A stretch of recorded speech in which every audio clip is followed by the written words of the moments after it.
इस संसार में साधना करने के लिए और कोई भी योनि नहीं बनी है सिवाय मनुष्य योनि के।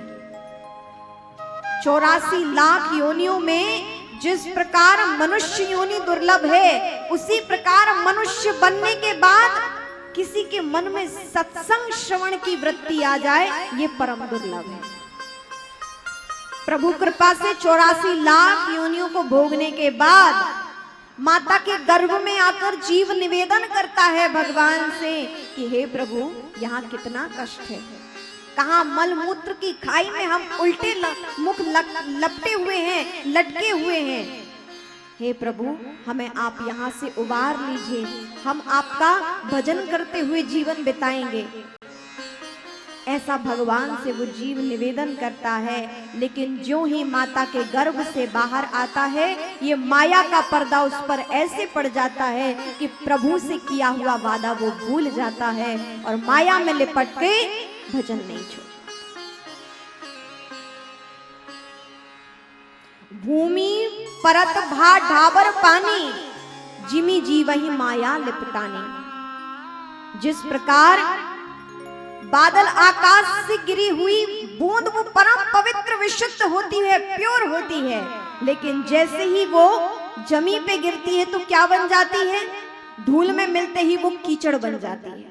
परम पवित्र है आकाश से आई हुई वो पानी की बूंद, लेकिन कीचड़ में गिरते ही वो, धूल में गिरते ही कीचड़ का स्वरूप धारण कर लेती है। उसी प्रकार जीव भी परम विशुद्ध है।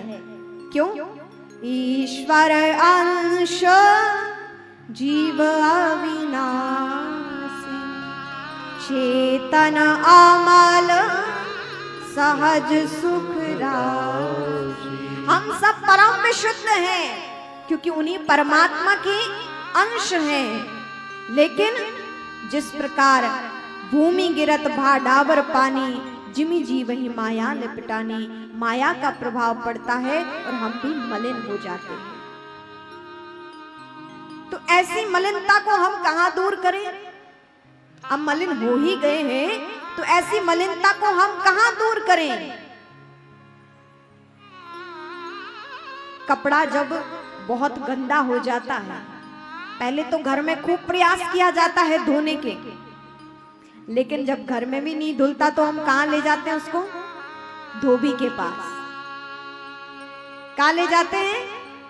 धोबी के पास। जब खुद से भी नहीं साफ होता है तो हमें धोबी को ही तक पहुंचाना पड़ता है कि अब वही साफ होगा।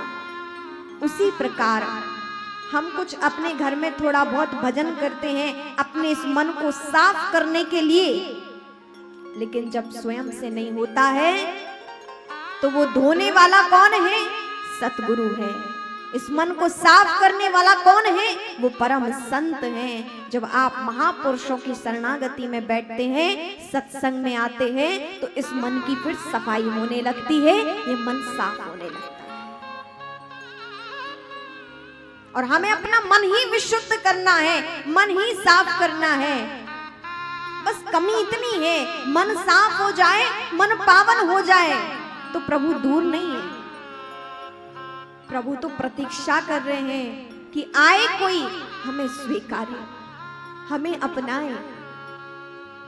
अच्छा, आपने देखा होगा भगवान की जितने भी मंदिर हैं, जितनी मूर्तियां हैं, वो भगवान मंदिर में खड़े हुए हैं। बहुत कम प्रतिमाएं होंगी जो मंदिर में विराजमान बैठी हुई होंगी, अपितु भगवान के जितने भी मंदिर में मूर्तियां हैं वो खड़ी हैं। जैसे राधा कृष्ण भगवान खड़े हुए हैं, राम दरबार में राम जानकी खड़े हुए हैं, भगवान शिव जहां होंगे माता पार्वती के साथ खड़े हुए होंगे, हनुमान जी महाराज खड़े हुए हैं। अपितु आप जितने भी अधिकतर प्रतिमाएं देखेंगे भगवान की मूर्तियां खड़ी हुई हैं। क्यों? भगवान हमारे लिए खड़े हुए हैं। भगवान कहते हैं कि भक्त मेरा दुखी हो या किसी भी कारण मेरा भक्त मुझे पुकारे, बैठा हुआ होऊंगा तो खड़े होने में देर हो सकती है, इसलिए क्यों ना मैं खड़ा ही रहूं हमेशा।